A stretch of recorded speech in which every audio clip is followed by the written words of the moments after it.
Bienvenue, madame, mademoiselle, monsieur, au Vidéo Randia du samedi soir. C'est directement de chez Richard Glenn, au Mont-Saint-Hilaire, que vous parvient cette émission toutes les semaines.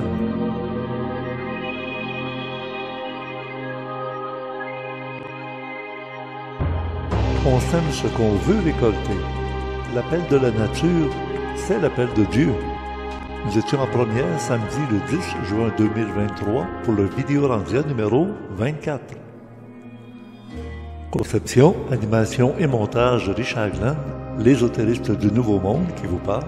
Notre invité est tant attendu depuis 5 ans, Serge Cazelet, universitaire et homme de nature. Nous allons discuter ensemble des valeurs du monde des démons. Il y a une autre heure disponible dans le club créé pour les abonnés du mois de juin avec Serge Cazelet. Et Nathalie Knepper est avec nous pour les abonnés du mois de mai, avec des éléments très surprenants. Parlant de surprenants, ne manquez pas de lire le complément surprenant de Gilles Surprenant disponible dans le forum Orandia à l'adresse orandia.com. La semaine dernière, je vous présentais les fleurs azalées devant la maison qui ont duré un bon 2 semaines et demie, mais après le froid et la pluie et le vent, les fleurs se sont défléchies. Mais il y a les Wezela, des fleurs qui viennent d'Afrique du Sud, des pays tropicaux. Ou des Wegela. Et les Wezela, je pensais que c'était des objets qu'ils frappaient lors du mondial en Afrique du Sud en 2010. Des bâtonnets en plastique qu'ils frappaient ensemble, qui ressemblaient justement à des Wezela. Ben non, c'était des Vuvuzela, l'arme des sporteurs sud-africains, des trompettes, dont le son est tellement fort qu'il dépasse les 100 décibels et que ça peut provoquer des problèmes auditifs. Revenons à notre potager. Il y a aussi des salades, pommées ou en feuilles. Alors nous étions comme ça à cette belle rencontre avec Serge Cazelet, qu'on va retrouver ici dans le studio grâce à Zoom, alors que lui demeure dans la Gatineau, tout près d'Ottawa, la capitale du Canada. Bonne écoute!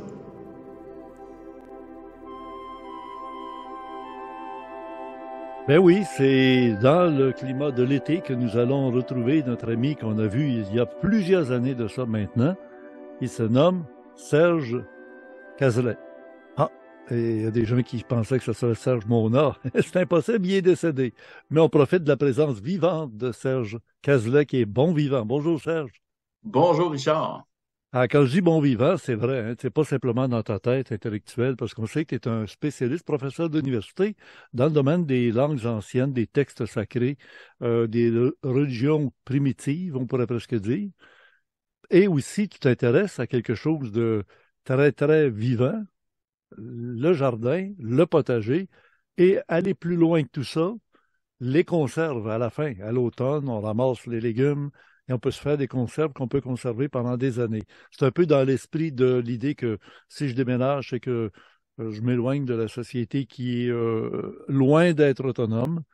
Tout dépend d'un fil, tout tient à un fil électrique. Et les gros magasins d'alimentation, ben, s'il y a des ruptures de provisionnement, ben, ça va devenir comment dans la société des grandes villes? Le chaos. Alors, je ne sais pas trop comment ils vont s'organiser pour nourrir tout le monde. Alors qu'avec des conserves, et éloigné des villes, je pense qu'on peut prendre un certain recul, c'est le cas de le dire, pour survivre. Qu'est-ce que tu en penses de tout ça? Ben, c'est exactement le cas, puis de la manière que tu m'as présenté, c'est vraiment ça. C'est à un point tel que mes collègues qui me connaissent uniquement comme professeur, chercheur, auteur, quand ils savent que je suis quelqu'un qui se promène en forêt, qui fait la cueillette de champignons sauvages, je prends du poisson, je fais pousser des légumes, puis je mets ça en conserve, je prépare ça. Alors, quand ils apprennent ça, ils tombent sur le dos, puis ils disent, ben voyons donc, on t'imagine plus comme étant quelqu'un qui est constamment dans ses livres, dans sa bibliothèque. Et l'inverse est vrai, j'ai des amis avec qui je vais en forêt ou avec qui on parle de nourriture, de cuisine, de conservation, quand ils apprennent que je suis un chercheur, puis que j'enseignais à l'université, puis tu sais, ils sont surpris. À un moment donné, une anecdote, c'est drôle, on a joué à 2 vérités, un mensonge avec tout un groupe, on était une cinquantaine de personnes. Et puis, mes vérités, c'était ça. C'était que j'avais travaillé comme laveur de vaisselle dans un restaurant, puis j'avais donné des conseils sur comment composer le menu, puis que le sous-chef avait accepté ça. Puis mon autre vérité, c'était je suis un chercheur dans le domaine de la littérature apocryphe, puis j'ai publié dans des revues internationales. Alors là, quand il y avait mon autre affaire, là, les gens comprenaient rien. Là, disaient, ben voyons, c'est comme ceux qui me connaissent d'un bord, ceux qui me connaissent de l'autre, avaient de la difficulté à suivre ça puis à comprendre. Mais Ben oui, c'est deux royaumes très distincts. Hein? Oui, oui. D'un côté la matière, de côté l'esprit, travailler dans l'esprit et des textes et tout ça.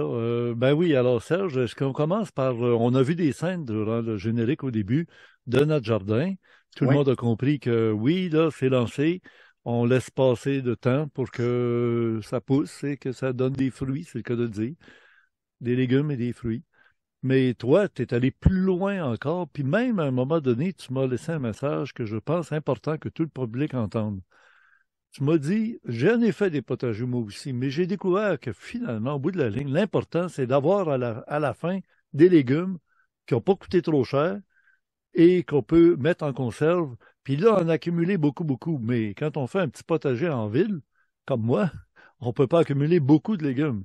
Alors, je me retrouve pas plus avancé que quelqu'un qui, tu m'as recommandé à ce moment-là, attend qu'il y ait des récoltes. Quand ça va être le temps des récoltes, les légumes vont baisser, les prix vont baisser. Tu peux même aller sur des terres où il y a des petits des vendeurs sur le bord du chemin, là. Ils vendent leurs propres légumes Mm-hmm.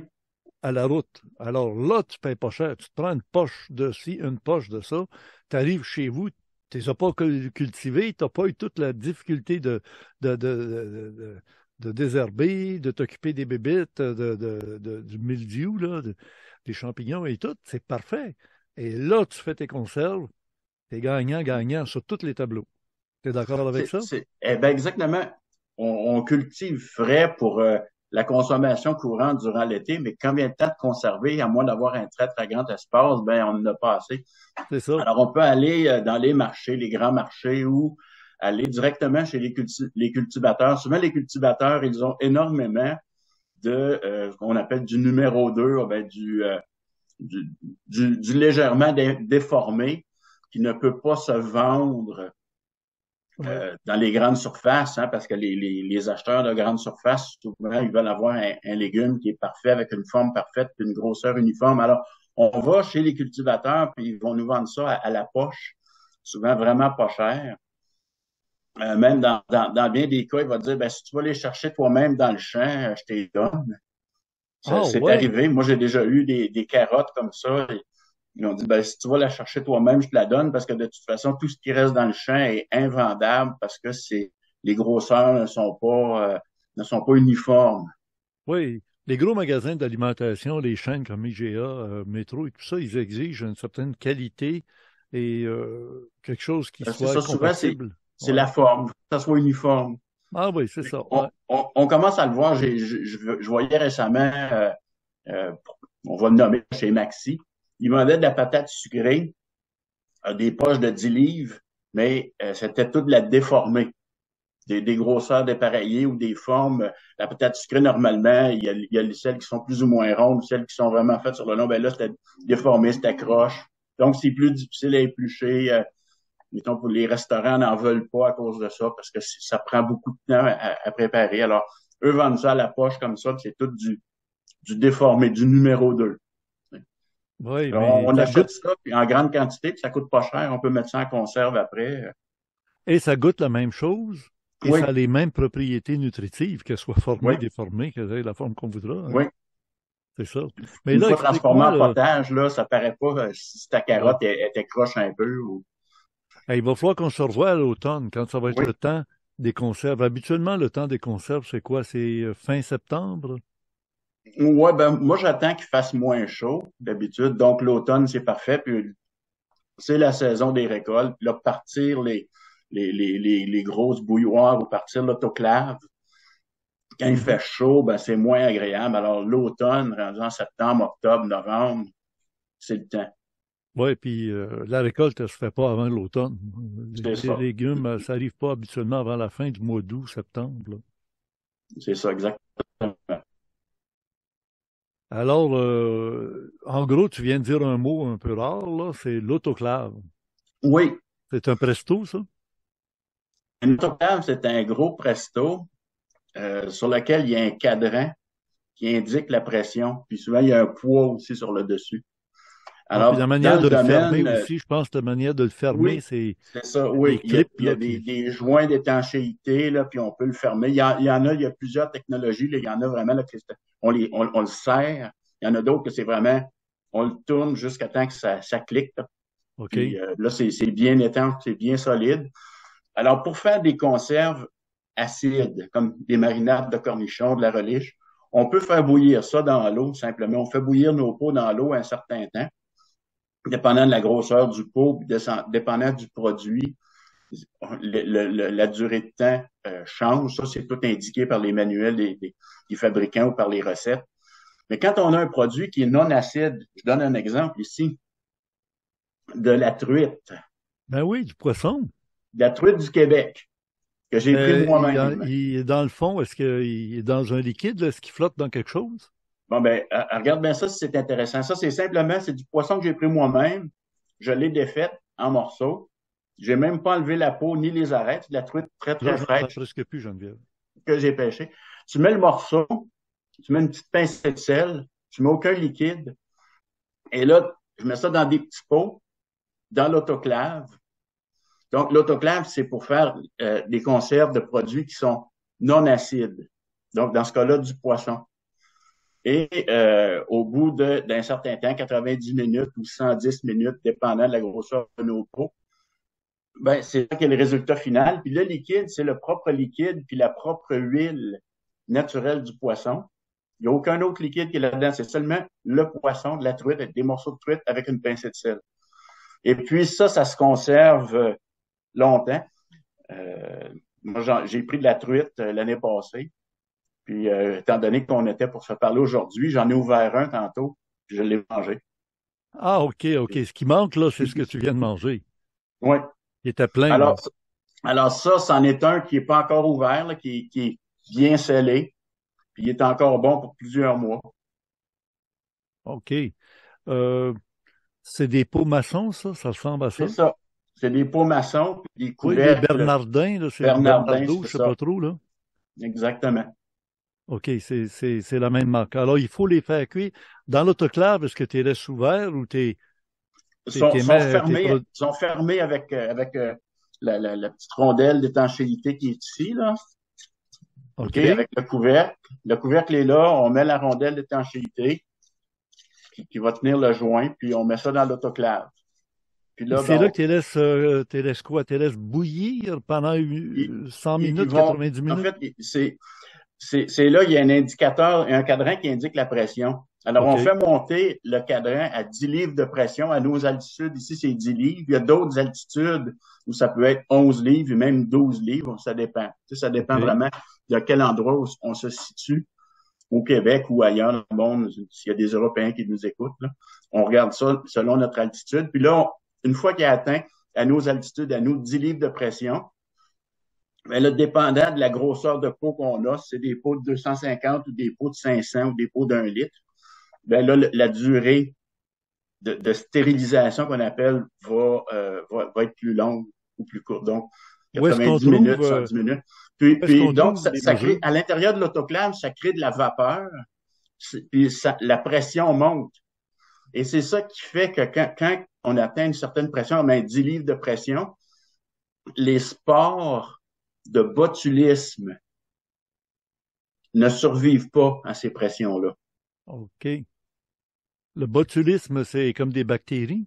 C'est ça, je pense que c'est comme un genre de champignon, Ah, un truc qui est toxique pour l'être humain.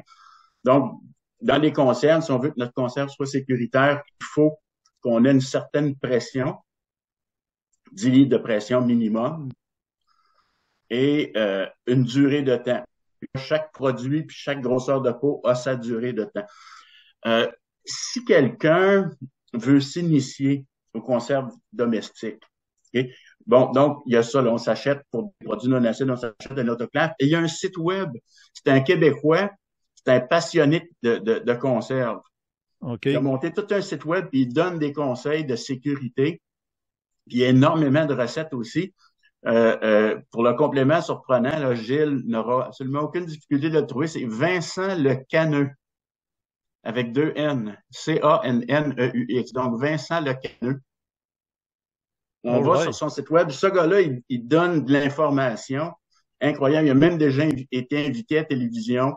Il donne énormément d'informations. Puis je dirais quelqu'un qui veut commencer, qui n'en a jamais fait de conserve, puis qu'il n'y a personne, disons, pour le coacher, il peut aller sur ce site web-là, puis il y a énormément de conseils, de directives, de l'équipement à acheter, puis il y a des recettes. Est-ce qu'on peut dire que ce que tu fais toi-même dans ta cuisine, en suivant les bons conseils là, de Vincent Le Canneux, là, ça devient aussi sécuritaire que les boîtes de conserve qu'on achète sur le marché, tant que les boîtes de conserve n'ont pas popé. Quand elles ont popé, c'est-à-dire quand ils ont commencé à bomber, là c'est plus bon, c'est risqué. Là. Mais tant qu'elles sont, à cause de la pression qu'il y a eu dans l'autoclave, justement, là, tout est fermé hermétiquement, il n'y a rien qui bouge. Et ça peut se conserver combien de temps, là, le poisson que tu nous as montré? Bon, c'est aussi sécuritaire, c'est ça, que les conserves qu'on achète dans les épiceries.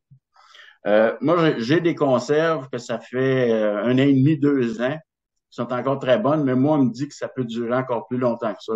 Donc, j'ai jamais le temps de les garder plus longtemps parce que quand je les fais, au bout d'un certain temps, je les consomme puis je m'en refais des nouvelles. Ben Comme oui. là, mes conserves de poisson, ben j'achève parce que je recommence à pêcher là, cette année. Ben oui. Alors, comme il y a une limite pour le poisson sauvage qu'on pêche, là, il y a une limite de prise quotidienne et de possession là, selon la loi du ministère de la Faune du Québec. Alors, on peut pas en avoir, on peut pas en avoir une grande quantité. Mais disons, on va prendre une belle grosse truite, là, les grosses truites de lac qui pèsent 2 livres, 2 livres et demi, 3 livres, on peut se faire 6 pots avec ça facilement. OK. Et quand tu l'ouvres, une fois ouvert, ben là, il faut que tu le consommes. C'est ça, on le consomme. Oui. Comme tu vois, je me mets du poulet aussi en conserve. Oui, ça se conserve longtemps, Disons que je veux me faire un plat comme un pâté chinois ou un gratin, tout ça, ben j'ai mon pot de poulet qui est là, il est déjà cuit. Puis comme tu vois, celui-là, là, il y a 14 mois. Mais il en manque en haut, tu l'as pas ouvert pour en manger, là? Non, c'est qu'on en laisse toujours une petite partie, à peu près 1 pouce d'écart. Ben, tu sais, là où la courbe commence, là, on laisse ça d'écart, là. Puis moi, pour que ça soit moins sec, pour ça, j'ai du gras qui flotte sur le dessus, là, pour que ça soit moins sec, là, je me mets un petit morceau de lard dedans. Ah, OK, des secrets de... OK. Ah ben, c'est bon. Alors, ça nous aide un peu à comprendre que même si les produits coûtent cher dans les magasins, on peut économiser en allant sur des fermes. Peut-être, comme tu nous disais, Serge, à la fin des récoltes, ils vont laisser les gens aller chercher ce qui reste dans le champ. Ça va être perdu pour perdu, mais alors tu ramasses, et puis tu te prépares des conserves.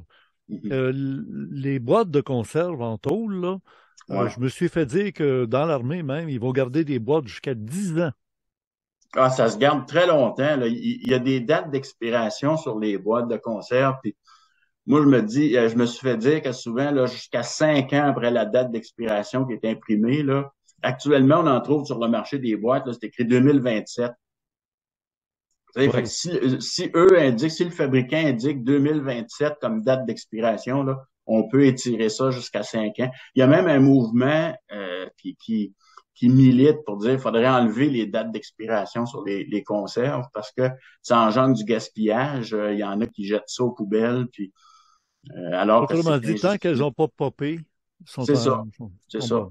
Et d'habitude, quand une boîte de conserve va popper, elle va le faire bien rapidement parce qu'elle est impropre à la consommation, puis bien vite, ça va le faire, là.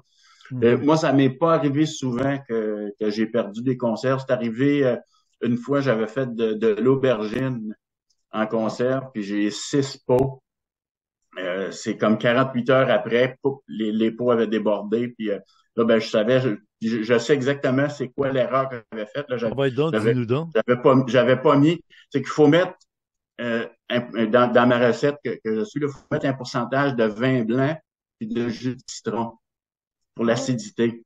Là, j'avais plus de jus de citron, puis j'avais fait 18 pots en tout, fait que j'en ai 12 qui avaient assez de citron. Puis les 6 autres, ben, j'ai dit, je vais compenser, je vais l'essayer, je vais juste mettre du vin blanc, mais c'était pas assez. Il y avait pas assez d'acidité dedans, ce qui fait que le, le petit peu de sucre qui reste dans l'aubergine au contact de l'huile, puis le fait que c'était dans un milieu sans oxygène, ben, tout de suite, ça s'est développé. Puis au bout de 48 heures, pouf, mes peaux avaient éclaté, puis l'huile coulait dans mon garde-manger. C'était pas bien, bien agréable. Mais là, c'est là que je me suis dit, il faut suivre les instructions, il faut suivre nos recettes. Ben, Bien comme il l'acidité, faut. ça se mesure avec le pH. Est-ce que c'est les mêmes petites languettes pour la piscine, là, quand on veut vérifier notre... Exactement, les petites languettes pour la Ah piscine. Puis oui. là, c'est ça, on avait parlé d'un petit appareil pour tester nos conserves. Là. Bon, je suis retourné aux informations, puis c'est vraiment ça. C'est que la fonction de cet appareil-là, là, c'est des appareils qu'ils ont dans les laboratoires. Là, c'est dommage, la personne qui m'en fournissait est à la retraite. Là, je ne l'identifierai pas pendant notre Bon. vidéo. Là, je t'avais Encore dit un un peu que autre qui est c'était. sorti, on ne sait pas où est-ce qu'il est passé, puis C'est il y ça, a il est quelqu'un à la qui... retraite. Puis c'est un testeur de pH. Dans le fond, la grande fonction de cet appareil-là, quand tu ouvrais ton pot, tu le trempais dedans, puis tu testais ton pH. Mhm. Mais tu sais, en même temps qu'un pot qui était tout à fait étanche, qui avait jamais débordé ou popé ou bombé, on peut siffler, il est sécuritaire. Mais là, ben, je pouvais le tester avec cet appareil-là. C'était un appareil qu'il y avait dans les laboratoires, ben, qu'ils ont encore dans les laboratoires là, pour tester le pH. Puis, Ah oui. quand il y a des mauvaises bactéries ou des mauvais microbes dans nos conserves, ben, ça va développer une certaine forme d'acidité, mais une acidité qui est non bénéfique. C'est pareil comme le même principe que ceux qui font de la choucroute maison ou du kimchi ou des trucs comme ça. Là. Donc, c'est des feuilles de chou, du sel, puis un certain pourcentage à respecter, puis il faut tasser bien comme il faut notre chou. C'est moins courant qu'il y en a qui vont faire de la choucroute ici au Québec. Là. Moi, je connais des gens qui en ont fait, mais en Europe, il y en a plus qui en font. Alors, si ta choucroute, il y a le bon pourcentage de sel dedans, ben là, c'est la lactofermentation qui se développe. Ça, c'est une acidité qui est bénéfique. Mais si ton pourcentage de sel est pas bon, c'est d'autres types de bactéries qui vont prendre le dessus, qui vont développer une mauvaise acidité, puis qui va faire en sorte que là, ben, quand tu testes au pH, ben, tu sais que hop, c'est pas la bonne acidité qui est là, alors ton produit est à rejeter. Alors, oui, c'est ça. Donc, on en a beaucoup parlé, là, des confitures. Qu'est-ce que je voulais dire? Pas des confitures. Il y a une différence entre des confitures et des conserves. Ben, on peut mettre une confiture en conserve. Ah, C'est comme comment on fait? si, On la met euh, encore dans l'autoclave, on la fait bouillir pendant un certain temps. c'est ça, c'est que si on fait simplement mettre des fruits en conserve dans du jus, on peut le mettre à l'autoclave, mais si on rajoute du sucre, le sucre procure une bonne acidité. Alors là, Ah, on le fait bouillir dans l'eau simplement. C'est pour ça que nos mères et nos tantes qui faisaient des confitures les faisaient juste bouillir dans l'eau parce que ils mettaient un pourcentage de sucre dedans qui faisait en sorte que l'acidité était suffisante pour la conservation. OK. Le sel, est-ce que ça crée de l'acidité? Oui. Non, le sel ne crée pas d'acidité. Le sel, par exemple, on peut se faire une conserve au sel, mais c'est ça qu'on dit, c'est le même principe que la lactofermentation ou la choucroute ou les petits concombres lactofermentés. Là, c'est avec le sel va procurer ce type de conservation-là. Mais si on veut conserver des légumes, par exemple, ce que j'ai fait souvent, moi, c'est des fèves vertes, parce que l'automne, on peut s'en ramasser Oui. beaucoup, beaucoup. Alors, simplement dans l'eau, avec une petite pincée de sel, puis là, là, je les ai mis à l'autoclave. C'est sûr que ça donnera pas des fèves croustillantes comme quand on se fait des fèves nouvelles au mois d'août, quand les fèves commencent à être récoltées. Là, ça va faire des fèves plutôt molles, comme les fèves qu'on achète dans une boîte de conserve, mais on peut faire de quoi avec ça quand même. Là, c'est un autre type de préparation. Alors, comment s'appelle déjà le site québécois, là? C'est le site de Vincent Lecanneux. Vincent Lecaneux. Ouais, Vincent Lecaneux. c'est Tout ça. un... Puis tout d'un coup. Puis je pense que ça s'appelle Conserve Maison, Blogspot, quelque chose de ce genre-là. Là. Mais on tape Vincent Lecaneux sur Google, puis on arrive directement sur, les sur vidéos, son là, site. et les recommandations. Génial. Ben, merci, Serge. Ça me donne confiance qu'au moins dans le jardin, si on n'en a pas beaucoup, comme tu dis, on y va au jour le jour. Quand il y a une salade qui est prête, on y va, on la mange tout de suite, elle est encore vivante. Les piments, les tomates, même que les tomates ont un meilleur goût parce que quand elles sont chauffées par le soleil, puis on les décroche de la planche, puis on les mange, c'est délicieux. Puis les courges, moi j'aime beaucoup les courges, les zucchini comme ils disent. Là. Je me fais des zucchini assez épais, là, bronzés dans l'huile, là, d'un côté comme de l'autre. J'ai hâte. Ben écoute, Serge, on passe du monde de la matière au monde de l'esprit. Ouais. Alors, comme disait le Christ, il faut rendre à César ce qui est à César. Donc, à la matière ce qui est à la matière. Hein? C'est pas négatif, là, parce que faut pas penser que tout dans la matière, c'est méchant, c'est péché, puis c'est pas bon. Comme on était tendance à penser dans le temps avec l'Église catholique. Mais rendez à la matière ce qui est à la matière et à Dieu ce qui est à Dieu. Un hommage à un hommage à l'autre. Et puis, à partir de là, on peut vivre en équilibre. Mais l'équilibre n'est pas facile de nos jours parce que il semble qu'on veut nous contenter du monde de la matière de plus en plus. Et on nous enlève des ponts entre le monde de la matière et le monde de l'esprit, ce qu'on appelait les religions. Religare, ça voulait dire relier l'esprit et la matière, se retrouver au milieu de l'être humain. J'ai intitulé notre rencontre aujourd'hui sur un thème assez violent, c'est-à-dire Serge Kessler et Richard Glenn discutent ensemble des valeurs du monde des démons. Le mot démon, ça peut vouloir dire des choses, mais je sais que Serge Kessler a fait sa marque avec ésotérisme expérimental dans un entretien qui a attiré plusieurs milliers de personnes sur le thème « Les archontes sont parmi nous ». Oui. Oui, et on peut se fier sur... Je m'en sur fais encore parler de... Ah oui, hein? Ah oui, je reçois... Il y a un bout de temps, c'était à chaque semaine, là, je te dirais que c'est à chaque mois. Je reçois encore quelqu'un qui a trouvé cette vidéo-là sur YouTube, puis qui me contacte, qui m'envoie un message. Souvent, ça va être via Messenger. Parfois, c'est par Twitter ou même, ça arrive même sur Instagram. Instagram, c'est drôle parce que les gens qui trouvent ma page Instagram voient des recettes, des images de forêt, de lacs, moi qui est à la pêche. Alors, il y en a qui, là, ils m'écrivent là-dessus, disent, est-ce que c'est vous? Je dis, oui, c'est moi. Oui, c'est spécial, j'aime ça. Ouais. C'est beau d'être associé à deux réalités qui font partie de notre réalité, la matière et l'esprit. Ouais.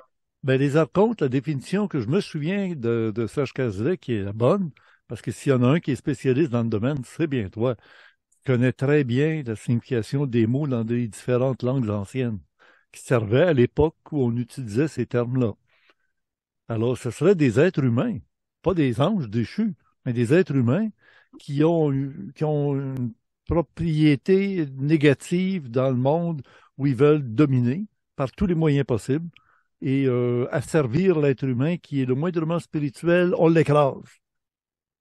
Alors, il y a ça, il y a cette dimension-là humaine, mais il y a cette dimension-là aussi du fait que pour nous, c'est un autre type d'être parce que c'est eux qui sont un petit peu les architectes de la matière. Tu sais, donc, à notre niveau, à nous, d'être incarné, d'être humain, matériel, ben, les archontes, c'est comme un petit peu ceux il y en a qui peuvent les comparer à une catégorie d'anges, une catégorie d'êtres qui sont inférieurs à Dieu, mais qui sont les maîtres de la matière, les architectes de la matière, les architectes du monde dans lequel nous sommes actuellement. A-R-C-H, c'est le début du mot architecte, justement. Ben, c'est ça, architecte. En fond, les archontes, ça signifie ceux qui règnent, les gouverneurs, les régnants. C'est ce que ça signifie, en gros. Oui. Et on avait abordé ensemble le thème des 3 types d'humanité. Oui. Et j'en parle des fois avec mes invités. Ils n'ont pas l'air vraiment de connaître ça. Les iliques, les psychiques et les pneumatiques. C'est bien dans l'ordre. Hein. Les iliques, c'est les plus bas. Ils ont C'est de des êtres l'intelligence, ils ont beaucoup matériels. d'intelligence, mais ils n'ont pas d'esprit. Les C'est ça. psychiques, ils ont comme de psyché, c'est l'âme. Ils ont un fluide spirituel à peine, là. Je ne sais pas si tu vas me rajuster tout ça. Ça peut être parapsychologique, c'est encore dans la psychologie, dans l'être humain, la psyché. Et après ça, tu as les atmiques. Puis atmiques, ben, il faut comprendre qu'il y a le mot atmique, atmosphère. euh, euh, ah non, pneumatique, on disait même. Pneumatique, Pneuma, oui, comme on disait, l'esprit. un pneu, c'est un Ouais, pneumatique, c'est-à-dire il met de l'air dedans. Le ben, c'est souffle, ça. quand Dieu insuffla dans les narines d'Adam, il lui donna justement le pneuma, là, la partie de l'esprit. C'est ça. Donc, c'est ça, les trois types d'êtres, les trois catégories d'êtres, on peut dire les trois catégories d'humains ou d'humanoïdes. Donc, Oui, l'être humain qui est illique, qui est simplement un être né de la matière, que son seul souci, c'est la matière, la matérialité. Euh, c'est drôle parce que parfois, je jase avec des gens qui sont des geeks de jeux vidéo, puis on en reviendra peut-être tantôt sur ces sujets-là. Puis quand je leur explique ça, ils me disent, ah, c'est comme un non-playable character. C'est comme un caractère, un personnage non-joueur dans un jeu vidéo, un personnage qui est simplement généré par le jeu. Tu sais, que le programmeur a placé là, puis que le personnage dans le jeu vidéo, ben, il est programmé pour agir d'une certaine façon, puis il sortira jamais du cadre de son personnage. Alors, essayez d'avoir une conversation avec, disons, un personnage comme ça, puis lui parler de choses spirituelles, il comprend pas. non, C'est pour ça que dans notre quotidien, souvent, on va parler de spiritualité, puis on va dire, ah ben, je vais essayer de lui expliquer. La personne ne comprend absolument rien. La personne peut être une très, très bonne personne, elle peut avoir des qualités, elle peut avoir des principes éthiques, elle peut avoir une conduite irréprochable, euh, mais tu essaies de parler de spiritualité. Je sais pas si ça t'est déjà arrivé dans ta vie. La personne ne comprend absolument rien. Même souvent, elle va même être fermée à tout ça. Dire, ben voyons, ça n'existe pas, c'est impossible, ça se peut pas. Voyons, tu sais. oui, hein. Tu essaies de parler de spiritualité, puis non, il te ramène toujours à la matérialité des choses. Et tu as rajouté, ils sont pas nécessairement méchants, mauvais. C'est Non, juste qu'ils c'est sont ça. comme plafonnés. C'est comme le pédale de gaz est arrêté à 70 km à l'heure. Tu peux pas aller plus loin, même si tu pèses sur le gaz. Et quelqu'un qui va dire, oui, mais attention, quand tu Mm, sors de l'autoroute, il faut que tu ralentisses. Ben, il ne comprend pas ça. Il n'a jamais eu besoin. Il n'a jamais été assez vite pour déraper. Fait que, exactement. ouais. Donc, c'est ça qui est un. Puis le concept de ça, de e-league, ben, ça vient encore. Ça a été systématisé, là, je pourrais dire, là, dans la littérature de l'Antiquité. Pour eux, c'était quelque chose qui était parfaitement courant. Ils en parlaient ouvertement dans leur littérature, probablement dans leur conversation aussi, si on se fie aux témoignages littéraires qu'ils ont laissés là-dessus. Mais donc, c'est ça. Ils peuvent être très intelligents, hein. Ils peuvent être très, très intelligents, ils peuvent être dotés d'une logique irréprochable, être capables de faire des liens sur des choses matérielles, sur des. Il y en a qui peuvent lire des choses, ils peuvent construire des choses, ils peuvent avoir énormément d'habileté, Ouais. mais leur perspective ne comporte aucune dimension spirituelle. C'est, moi, je te dirais que dans le cadre de ma vie, j'en ai rencontré des personnes comme ça. Puis, avant d'être vraiment sensibilisé à ça, mais je me disais toujours, on va essayer de dialoguer, on va essayer de discuter, on va essayer d'échanger, on va essayer de se comprendre mutuellement. À un moment donné, moi-même, j'ai compris, ça donne rien. Les personnes ça ne fait pas partie du tout de leur perspective, de leur univers, de leur système de pensée, je pourrais dire. Puis, donc, essayer d'insister, c'est presque jusqu'à un certain point d'essayer de provoquer une guerre. Oui, à un moment donné, arrête-toi avec tes affaires, lâche-moi, là. Exactement, Ah exactement. oui, hein. Et d'un autre côté, il y en a de ces types de personnes-là qui, elles aussi, sont extrêmement insistantes et passent leur temps à nous picosser puis à essayer de trouver des raisons. Ah, toi, t'es spirituel ou tu crois à la spiritualité. Tant, il y a telle affaire, telle chose, telle. Puis là, ça picosse, puis ça n'arrête pas. Mais à un moment donné, tu dis comme, stop, Oui. on va regarder les choses sur lesquelles on est capable de Comment? Oui, mais s'entendre. comment, c'est ça? On va passer les 3 niveaux, puis après ça, on va essayer Oui. de voir si on pourrait amalgamer un peu dans notre société, qu'elle soit en équilibre, qu'elle soit une belle société, même en considérant qu'il y a des êtres. Oh, Parce que tu peux pas leur donner un vaccin, là, une injection de spiritualité dans le bras, là. non, c'est ça, c'est impossible. Ça se pourrait-tu que devant une épreuve de la vie, mettons la mort de son enfant frappé par une automobile, devant il il va se retourner vers quelque chose de plus spirituel, là. Il y aura eu le choc épouvantable en disant pourquoi ça m'est arrivé à moi? Pourquoi c'est mon enfant qui a été victime d'un accident d'auto? Il va essayer d'analyser rationnellement, puis il ne trouvera jamais de réponse rationnelle. Ou il va peut-être expliquer que oui, oui, l'autre c'était un ivrogne, puis il était en état d'ébriété, puis il l'a frappé. Ben, il mérite la mort, il a tué, il mérite d'être mort. Œil pour œil, dent pour dent, tu sais. Mais Ben, c'est ça, on peut presque dire que dans un certain cas, la personne va avoir une vision très légaliste. légaliste, Légaliste dans le sens où la loi dit ça, on la le fait loi de des cette hommes, manière-là. la loi des hommes. La loi des hommes, c'est ça. Tandis que les autres spirituels, ils vont plutôt s'orienter vers la loi de Dieu, si on veut. C'est étrange, là. La loi de Dieu va essayer de nuancer, essayer Oui, de comprendre s'il n'y le aurait pas pardon, tu un sais. sens derrière l'événement. Oui. Mais c'est sûr, quelqu'un qui a une perspective qui est uniquement matérielle, pour un type de personne comme ça, c'est très difficile d'envisager qu'il peut y avoir un sens à un événement. Là, ben, ça peut Ouais, nous amener à parler un petit peu de la deuxième catégorie qui est le psychique. Le psychique peut balancer d'un côté ou de l'autre. L'image, c'est drôle, l'image dans un texte du troisième siècle, ça dit c'est comme une lumière issue d'un feu. Ben, un feu, c'est quelque chose de matériel. Tu allumes un feu, puis il y a une lumière qui est projetée. Alors, c'est une lumière issue d'un feu. Donc, il y a une part de matérialité, puis il y a une part de spiritualité, comme un petit peu un être qui est capable de balancer des deux côtés. Alors, des types de personnes comme ça vont avoir la perspective qui est très, très matérielle, mais vont être capables aussi d'entrevoir qu'il y a autre chose. Tu sais? Donc, c'est des créations jusqu'à un certain point, en partie de la matière, puis en partie du monde spirituel. moi, l'impression d'expérience que j'ai 77 ans, Serge. Je suis plus vieux que toi, là. Pas mal, même. Mais juste pour te dire, euh, des gens qui sont fermés à la spiritualité, à la parapsychologie, aux phénomènes psychiques, là, ils ne voient pas.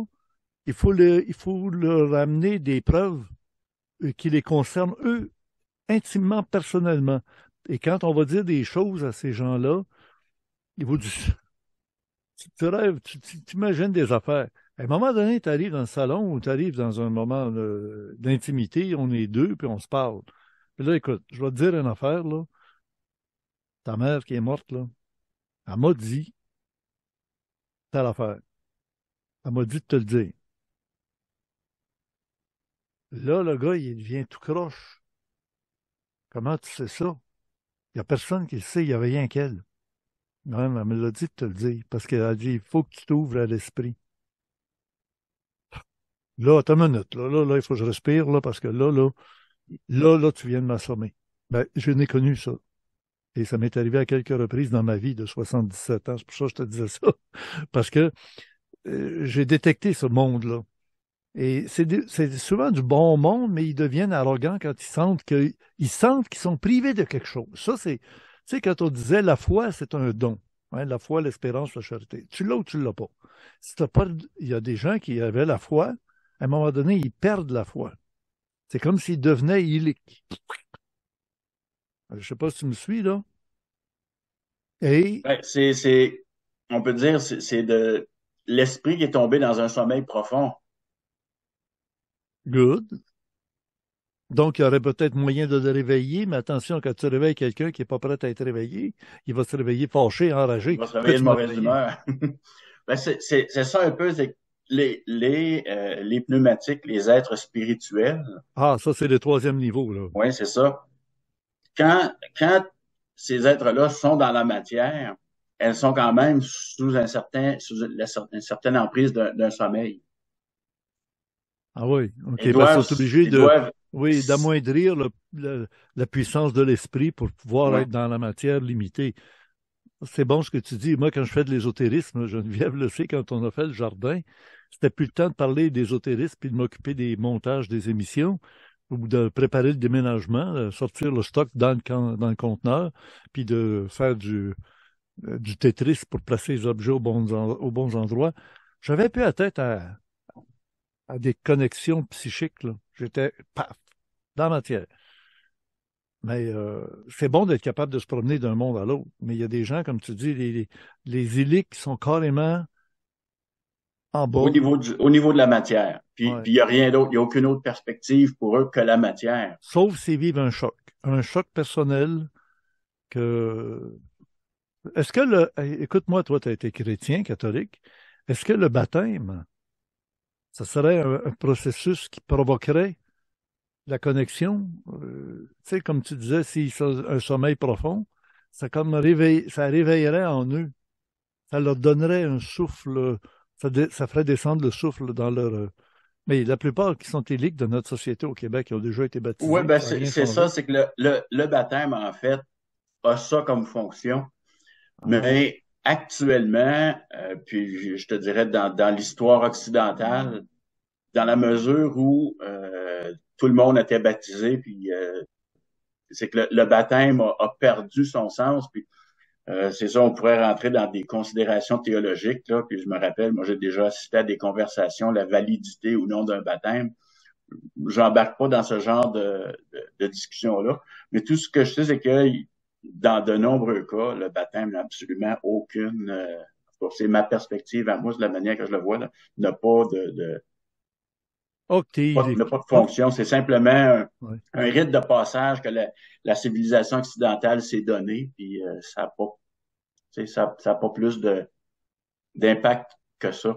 C'est que normalement, pour recevoir le baptême, il faut que la personne se soit déjà engagée sur sur la voie de l'éveil. Parce que la résurrection, c'est l'éveil. Hein?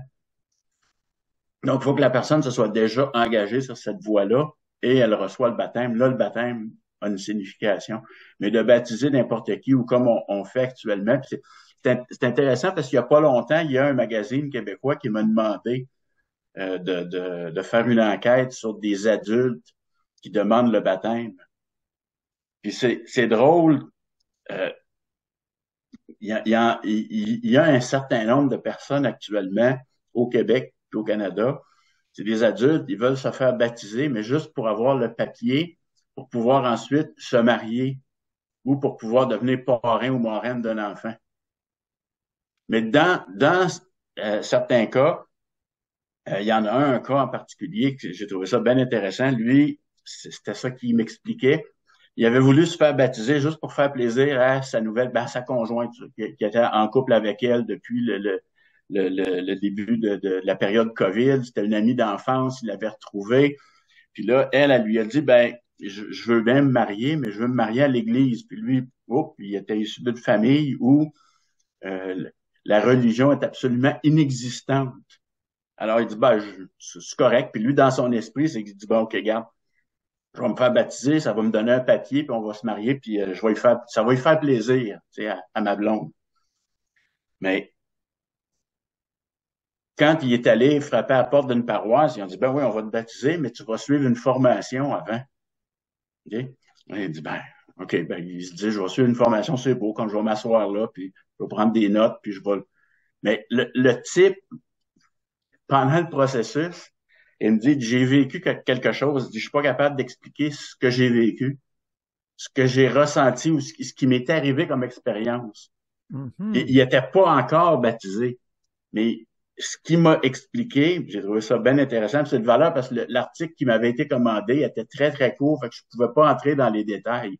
Mais là, en parlant avec toi, ça me permet d'entrer dans les détails. Ça va peut-être Oui, vas-y, intéresser tout ça le monde. m'intéresse au plus haut point, là, oui. Le type, il dit, on a lu des passages de la Bible, puis on a eu des conversations avec la personne qui dirigeait la formation. Puis la formation se déroulait sur plusieurs mois. Je me rappelle plus s'il m'avait dit qu'il y avait une rencontre par mois ou 2 rencontres par mois. Et à un moment donné, il s'est produit quelque chose, il dit, je suis pas encore capable de l'expliquer, ce qui m'est arrivé. Mais il dit, je ne suis plus la même personne.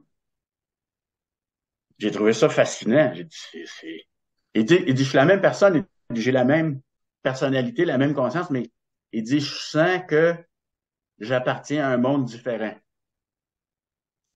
Puis il n'était pas capable de mettre de mots sur son expérience, sur ce qu'il avait vécu, puis ce qu'il avait transformé. Mais moi, j'ai trouvé ça fascinant parce que c'est rare que tu vas rencontrer dans les années 2020, 2023, un jeune homme comme ça, puis qui va accepter. Je le connaissais pas, là. Je l'ai contacté en tant que journaliste. Puis, on m'a commandé un article. Puis de voir qu'il a accepté de me parler comme ça, puis qu'il a accepté d'essayer, il essayait de mettre des mots en me parlant sur son expérience, puis il dit, j'ai du recul, là. Il dit, là, je me fais baptiser pour Pâques, dans les prochaines semaines. Okay. Puis il dit, il y a de quoi qui est arrivé. Il y a quelque chose qui s'est produit, mais je suis pas capable de le comprendre encore, puis je suis pas capable de mettre de mots sur mon expérience. J'ai trouvé ça fascinant. À la fois qu'il accepte de parler, puis à la fois qu'il sentait qu'il y avait quelque chose qui s'était produit, puis qu'il y a quelque chose qui l'a transformé, puis comme il me dit, je sens que j'appartiens à un autre monde, que j'appartiens pas seulement à ce monde-ci terrestre, mais tu sais. Mettons que c'était un illique qui s'est fait réveiller.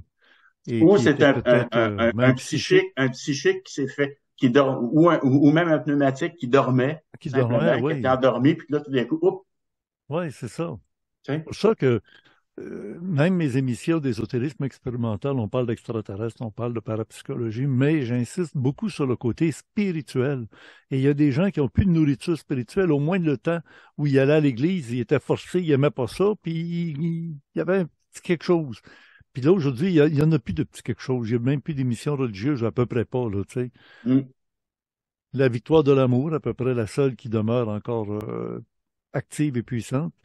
Mais c'est ça, il faut qu'il y ait quelque chose qui permette aux gens de retrouver le souffle. On est sur le respirateur artificiel bien souvent, là. Ben, c'est ça, on est dans un monde, puis surtout après les 2 années et demie et quelques de période de confinement qu'on a vécu, qu'on a traversé, on sent que depuis, tu sais, on essaie de se faire tirer par le bas le plus possible, puis on sent qu'il y a une espèce de, je dirais, de climat d'environnement qui s'est mis en place pour nous garder les yeux sur la matérialité des choses. Alors, pour bien des gens, on l'a vu, il y a des gens autour de nous qui ont été, on ne les reconnaît plus, c'était des gens qui étaient des bons vivants, puis du jour au lendemain, c'est devenu des gens qui étaient prêts à faire de la délation, qui étaient prêts qui ont sombré dans une peur irrationnelle. Mais d'un autre côté, il y a d'autres personnes qui ont révélé des parties d'eux-mêmes que là encore qu'on ne soupçonnait pas, de force de caractère, de persévérance, de résilience, d'entraide. On ne soupçonnait pas ces dimensions-là chez ces personnes-là. Ça s'est manifesté. Oui. Tu as ressenti ça, tu as vécu ça toi aussi de ton côté? Oui, je pense que dans notre public aussi, les gens ont compris que la société s'est séparée en 2 groupes. Oui. Des spirituels avec une conscience, j'allais dire avec de l'amour, et des matériels. C'est juste sauve qui peut général, c'est sauve ton corps, fais-toi vacciner pour être capable de te sauver. Puis si tu te fais pas vacciner, c'est que tu n'aimes pas les autres. Puis parce que tu n'aimes pas les autres, ben, tu es bon pour être envoyé en camp de décontamination ou Ben, de c'est ces de choses-là. dénoncer ses voisins aussi, puis Puis on dénoncer, l'a c'est vu. ça, là. Et c'était terrible parce que à l'époque nazie, ça ressemblait à ça, l'attitude des gens. Il y avait des grands amis à côté de chez eux qui étaient juifs. Ah, du jour au lendemain, ils sont devenus des hargneux, des méchants contre cette catégorie de monde-là, parce que c'était... ça fait pitié, ça fait pitié la nature humaine quand ça tient à un fil, je sais pas quoi, là, mais...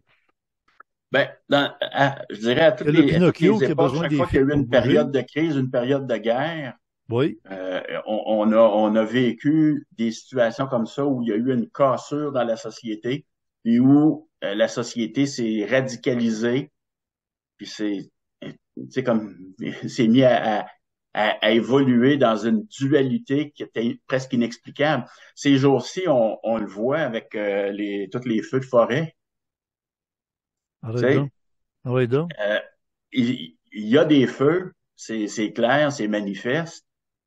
Il y a de la fumée. Moi, l'endroit où moi j'ai un chalet qui est dans le nord de l'Outaouais. Puis il y a des gens que je connais là-bas qui me disent oui, oui, il y a effectivement un feu. Il y a de la fumée. Il paraît à peu près une trentaine de kilomètres de là où j'ai mon chalet.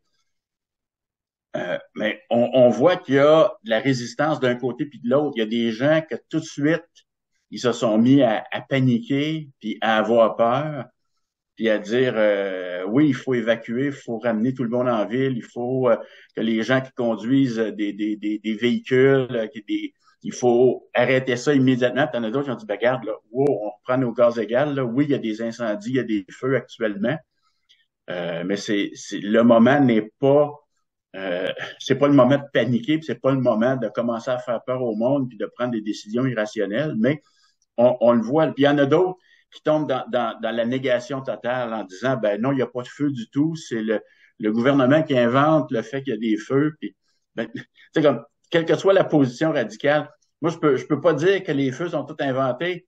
Je parle avec mes voisins au téléphone, ils me disent oui, oui, il y a une colonne de feu, Ben c'est oui, clair. oui, oui, ben oui. Mais c'est la cause qui est Ben, louche. c'est ça, mais la cause de ces feux-là, ben, tu as ceux qui sautent tout de suite à la conclusion, ça y est, c'est les changements climatiques. Et dans d'autres cas, tu te dis, oh, ben, il y a peut-être, dans certains de ces feux-là, il y a peut-être une main criminelle ou de la négligence humaine. Tu sais? Oui. Ou des intérêts Ou de grandes ben, c'est ça, minières qui des ont intérêts besoin de... pécuniaires aussi, là, on ne peut pas ne pas y penser. Dire qu'il y Ouais, en on a qui peut ont des sortir toutes sortes de intérêts. théories farfelues comme on a Ouais. besoin de l'espace parce qu'il y a une mine en dessous, il va falloir qu'on aille creuser, puis on n'a pas besoin de commencer à demander des permis de Mm, déforestation.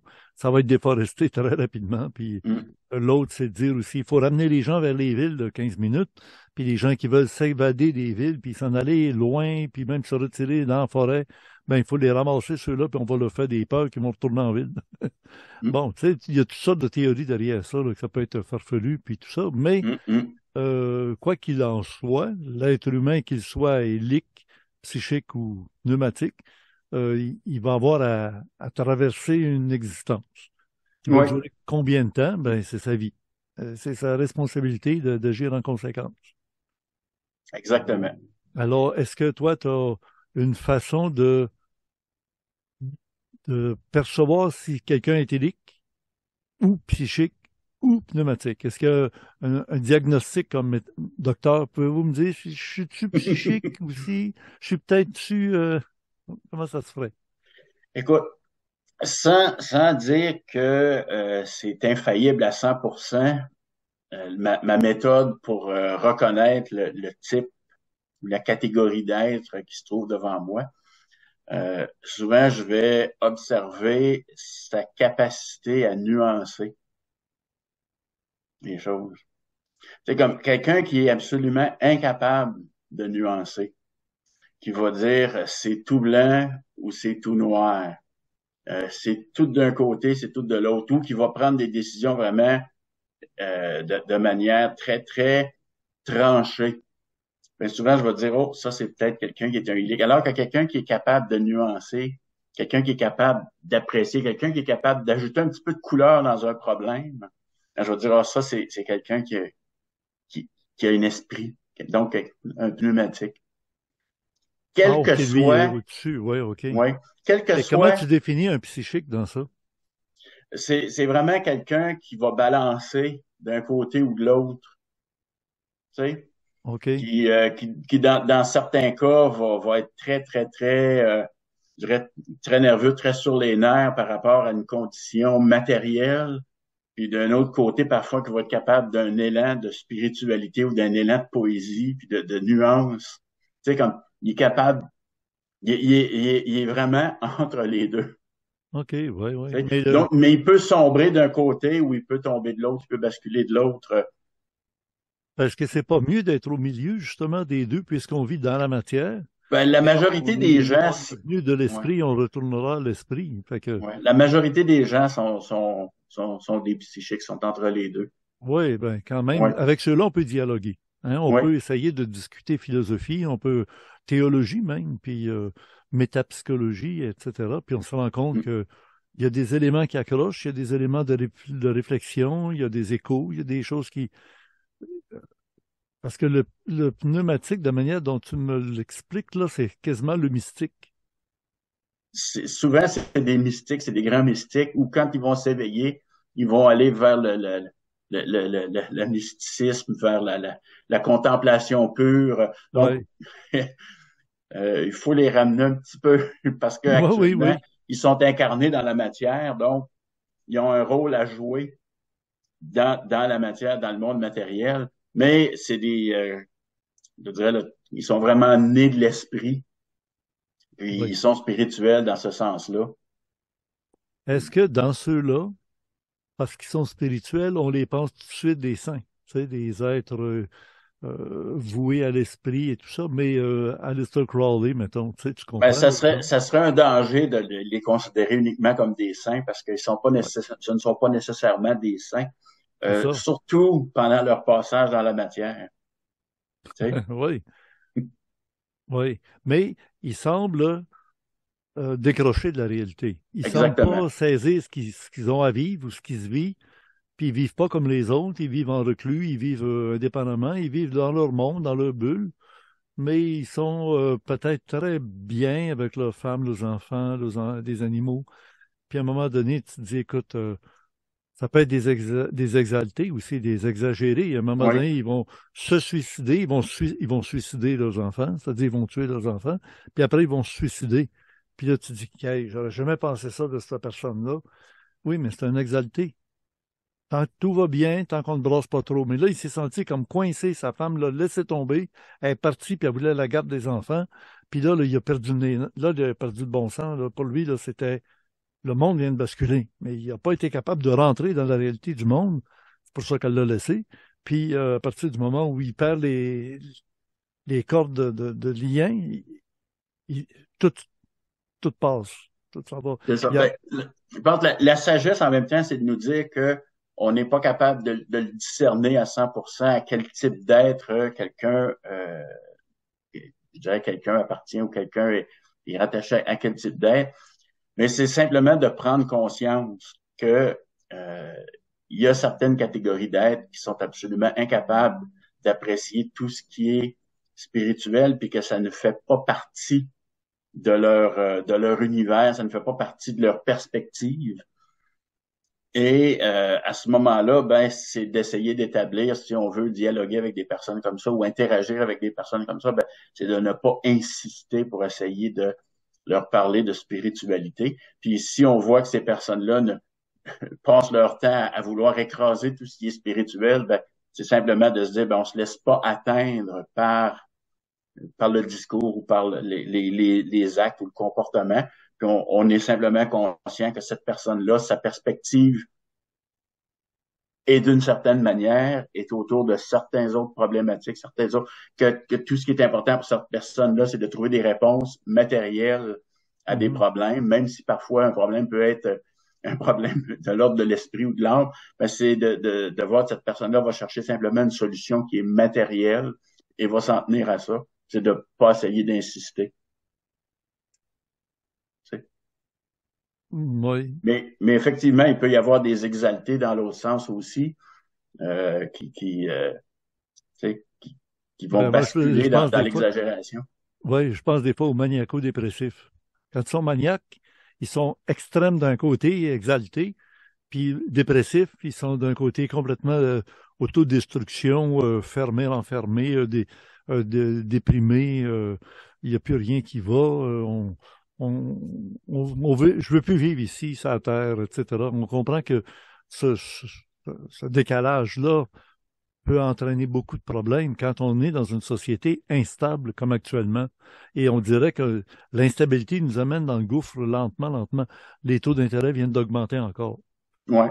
Fait que depuis le début là, de l'augmentation en escalier rapide, là, on a l'impression que on va perdre le contrôle financier parce qu'il y a des gens qui ont des maisons, puis c'est rendu que c'est 1300 $ de plus par mois pour couvrir une hypothèque de 500 000 $ sur 25 ans. À 1300 $ de plus par mois, ça vient de brûler le feu est pris dans les forêts, mais il est pris dans un budget aussi. Là. Il est pris dans le budget, puis là, ben, on ne compte pas là-dedans toute l'inflation au niveau des produits de base, des produits alimentaires.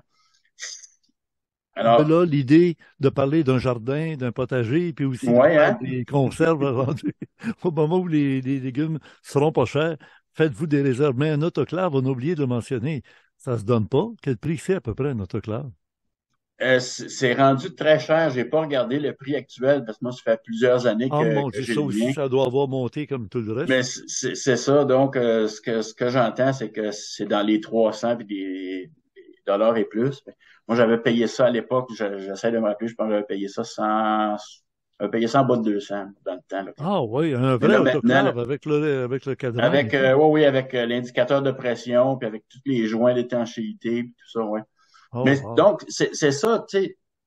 Oui, l'autoclave coûte cher, mais à un moment donné, il devient rentable. Oui, à force de l'utiliser. Mais c'est ça, donc, si on revient aux conserves, faire des conserves, c'est une manière, jusqu'à un certain point, de se mettre de l'argent en banque.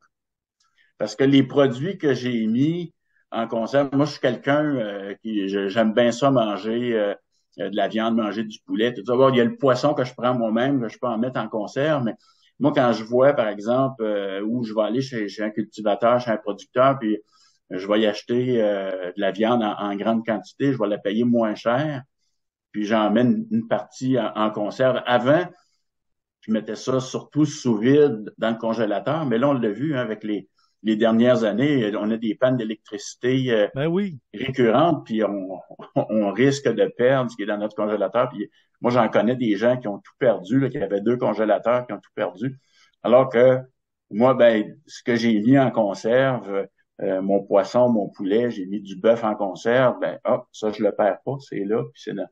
Tu sais. Bien sûr, il faut que je renouvelle. Donc, quand j'ai une occasion, une opportunité d'en acheter moins cher, ou quand vient le temps des récoltes des légumes l'automne, puis qu'on peut en acheter en grande quantité, ben, j'en mets en conserve, puis c'est de l'argent que j'ai en banque. Donc, s'il y a de l'inflation, ben moi, j'ai mes pots, j'ai mes conserves, puis les prix vont augmenter. En dehors du légume, c'est bon d'avoir une bonne réserve de sel ou de sucre.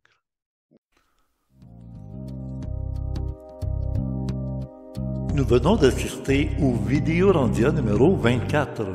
Il nous reste encore un peu de temps pour jeter un coup d'œil sur ce qui se trouve dans le club créé pour les abonnés au mois de juin 2023 avec M. Serge Cazelet. Écoutons-le un peu, vous allez voir que c'est vraiment très ésotérique. Et c'est un rendez-vous dans le club créé. Bonne écoute. Serge, est-ce que ça voudrait dire que ce qui se passe dans le monde actuel, c'est les élites qui dominent? Et dans leur souci de domination en tant qu'élites, ils sont très matérialistes et ils sont en train de nous étouffer. Alors, les êtres spirituels et les êtres psychiques qui sont dans le monde actuellement, dans le monde matériel, souffrent d'oubli puis de sommeil. Alors, si tu regardes, si on met de côté là, toute la question, on va laisser ça de côté, la question des guerres puis la question de la pandémie qu'on vient de traverser, Il y a deux affaires dont je veux parler. L'intelligence artificielle, puis une autre affaire qu'on va aborder tantôt aussi, c'est ce qu'on appelle l'hypothèse de la simulation. Le SimCity. C'est ça. Les jeux d'ordinateur de Sim, là. Tu sais, toute la série des Exactement. Sims. Simulation. Tu as soulevé aussi, l'intelligence artificielle est très légaliste. By the book. Le by the book, est-ce que ça ne se rapproche pas du wokisme? Ça se rapproche de tous ces phénomènes-là qui font en sorte qu'ils vont plonger notre attention, notre esprit dans une vision légaliste du monde, ou dans une vision où tout est d'un côté et tout est de l'autre. Wow. Dans tout ce qui va nous plonger aussi dans des mouvements de masse, de mode. C'est drôle, tu parles du wokisme ici. Je vais simplement soulever un exemple. OK? Puis c'est pas pour en parler ni en bien, ni en mal, ni pour dire qu'on est pour ça ou qu'on est contre ça. Prenons l'exemple, les drag queens qui lisent des histoires aux enfants. OK? Quand c'est un sujet, là, le genre de sujet brûlant, hein? On peut se brûler avec ce sujet-là bien facilement. Attention, Serge. Oui, faisons simplement décrire le phénomène, décrire la réaction populaire. Alors, on a une drag queen, Barbada, qui va faire la lecture aux enfants. Okay? Et là, on a des personnalités publiques, comme la mairesse de Montréal, qui intervient sur les réseaux sociaux ou qui intervient au bulletin de nouvelles et qui dit, ben, c'est tout à fait correct. Elle fait simplement transmettre son amour des livres aux enfants. Fait que là, tu dis, OK, on s'en tient à ce discours-là. Elle veut transmettre son amour des livres aux enfants. Mais tout d'un coup, on dit, hein, partout en même temps, en France, en Allemagne, en Angleterre, dans les autres provinces canadiennes, aux États-Unis, on a des drag queens qui font la lecture aux enfants aussi. Alors là, on peut aborder la question d'une manière en disant, ben, hey, on nous a dit ici au Québec que c'est une seule drag queen qui va dans les bibliothèques puis qui fait la lecture aux enfants pour leur transmettre son amour des livres. Ou on peut dire, hey, il y a un mouvement, il y a une mode ou il y a un mouvement de masse qui fait en sorte que partout sur la planète, en même temps, on fait la même chose. Mais ça, c'est un exemple parmi tant d'autres.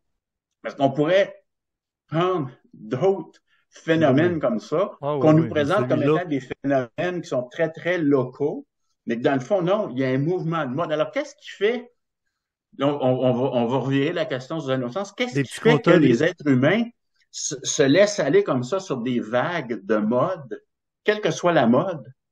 Tu parlais du wokisme, c'est la même chose. Du jour au lendemain, c'est les mêmes idées partout qui surgissent à la grandeur de la planète, alors qu'au départ, on nous disait, ah non, c'est juste ici, là, c'est parce qu'ici, on est plus ouvert, on a une conscience qui est différente, alors on fait les choses différemment. Mais non, on dit, ben non, ils font la même chose partout sur la planète là, en même temps. Dans les valeurs du monde, des démons, partout sur la terre, le démon est roi et maître. Et le daimon, c'est Platon et les autres qui parlaient à l'époque des Grecs. Je t'enseignerai rien, tu me l'as confirmé avant l'émission. Daimon, le daimon, il y en avait partout. Tout le monde parlait des daimons parce que c'était le mouvement wokisme de ce temps-là, c'était ça. On en voyait partout. Il y en avait qui avaient des communications avec le daimon qui leur donnait des informations, des révélations personnelles, personnalisées, etc. Mais aujourd'hui, on se rend compte que ce daimon-là, il agit partout sur la Terre, parce qu'il se fait aller partout, là. Il est libre d'agir sur la Terre. Quand on dilue la spiritualité de la lumière, ben l'autre sort des enfers, puis il vient nous harceler de toutes sortes de manières. C'est l'air du temps, puis ça se répand comme une vague à la grandeur de la planète. Ben voilà, c'est ça. Oh, partout une vague. en même temps. OK, oui, c'est ça. Surfer sur Internet. Surfer sur la même vague, c'est ça. Surfer sur Internet. Internet, c'est un World Wide Web. Web qui veut dire une toile d'araignée, un piège, un filet. Alors, on est tous les poissons pris dans le filet. Donc, c'est ça, quand on aborde un phénomène, qu'on l'observe comme ça, puis qu'on se rend compte qu'il surgit partout en même temps, c'est qu'il y a quelque chose qui est en train de se produire, il y a quelque chose en arrière-plan, il y a quelque chose derrière ça. Il y en a qui vont dire, c'est simplement des consignes qui sont envoyées par les politiciens. Moi, je pense que ça va bien au-delà de ça. C'est vraiment est-ce que ça va plus loin? Une vague qui se produit quelque part dans l'invisible, qui fait en sorte que, poum, tout le monde se met à vibrer de la même manière en même temps. Ça vient pas tout de Klaus Schwab, là. C'est fascinant. Ça vient pas tout de Klaus Schwab. Ça peut venir de lui ou ça peut venir de partout. Oui, mais c'est ça, c'est qu'il y a quelque chose qui se sert de Klaus Schwab. Il y a quelque chose qui se sert de Yuval Noah Harari. Il y a quelque chose qui se sert de plein d'éléments. Que ce soit, tout le monde en parle le dimanche soir, là, c'est Guillaume Lepage, là, quand il a comparé Barbada, qui a reçu dans une des dernières émissions de la saison, actuellement c'est suspendu, et qui est arrivé en conclusion de dire, oui, mais au Québec, on a déjà connu des pas des transgenres, non, ils n'ont pas changé sexuellement, mais ils se déguisent. Ouais. Les travestis. Il y avait dans le temps, comment il s'appelait, là, Gilda. Jean Gilda, oui. Ben oui, Jean Gilda était un travesti habillé en femme, mais il n'a jamais fait de spectacle qui portait sur le sexe, puis surtout pas s'intéresser à parler de ça aux enfants. Et il l'a comparé qu'on avait déjà à notre époque, à une autre époque juste avant nous, c'était Gilda. Ben Gilda, ça avait rien à voir avec dans le discours public, on donne des exemples puis des références au Québec, mais on se rend compte que, étant donné que le phénomène est partout en même temps, oui, c'est ça qui devient intéressant, c'est que là, il se passe quelque chose au niveau des esprits. Oui. Puis, moi, en tant qu'observateur, je regarde ça, j'observe le phénomène qui se déploie partout, puis c'est fascinant. On peut en tirer une interprétation dans un sens ou dans l'autre, dépendant dans quel, je dirais, de quel spectre on veut se situer. Mais c'est ça, c'est de voir que ça se déploie partout en même temps. C'est ça qui est intéressant, alors que le discours local ici de nos personnalités publiques, tant artistiques que les personnalités politiques, c'est de mettre l'emphase sur le Québec. Nous, au Québec, on fait ça comme ça. Ça s'est produit comme ça. Il y a eu des précurseurs. Mais non, c'est pas limité au Québec. Si on veut simplement se limiter au Québec, on manque une partie importante de l'interprétation du phénomène. On veut nous garder prisonniers de notre petit monde, de notre donc, c'est ça, on en revient à la caverne de Platon. Encore, oui, tu as raison. D'ailleurs, pire que ça, j'ai remarqué, moi, qu'ici dans la rue, là, entre autres, tout près, là, mes voisins d'en face, là, ils reçoivent au moins 3-4 fois des livraisons par semaine de Prime. Ça, c'est des Amazon, achats en ligne, là. Ouais. Des achats en ligne. Alors, un jour, on va nous dire de rester chez nous. On veut faire des villes de 15 minutes. À 15 minutes d'automobile, tu es rendu à l'hôpital, tu es rendu au magasin général, tu es rendu au centre d'achat, tu es rendu chez ton dentiste. À 15 minutes, tous les services vont être accessibles et tu n'auras pas le droit d'aller plus loin non plus. Ça, c'est ça qu'on ne dit pas tout de suite, là, mais tu ne sortiras pas de ta zone. Toi, tu as une licence, tu as un numéro numérologique sur ton auto. Ça veut dire que tu es là et ton territoire d'accès ne peut pas aller plus loin que telle distance. Sans ça, ça prend des permis.